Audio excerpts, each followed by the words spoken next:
Hi there, I'm Sean Brennan with Summit Funding, and I'm here interviewing Becky Johnson, who's the president of OSU Cascades, and we're presenting an award for the Central Oregon Association of Realtors, Building a Better Central Oregon.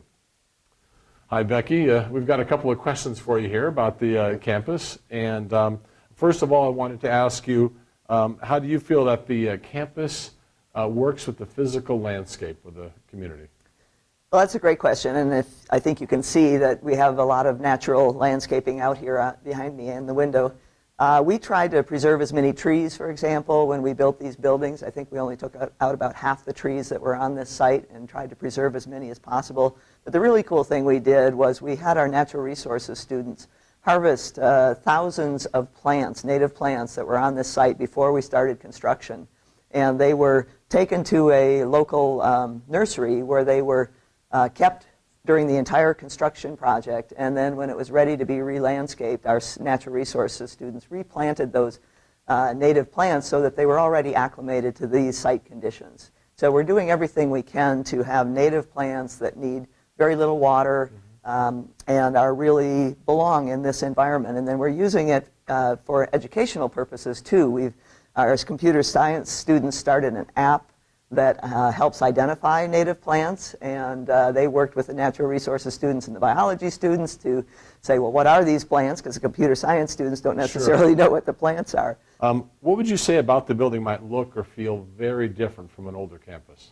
Well, I spent 30 years, I think, at OSU in Corvallis, so I know what an older campus looks like. They have some new buildings too, but I mean, it's very different. In this classroom that we're in right now, there's a podium for the faculty that's right in the middle of the room instead of in the front of the room. And the idea is if you have the faculty member in the middle of the room, they're that much closer to all the students. It's a little bit harder to sit in the back of the room and fall asleep or not pay attention because you're right there watching everybody in the room.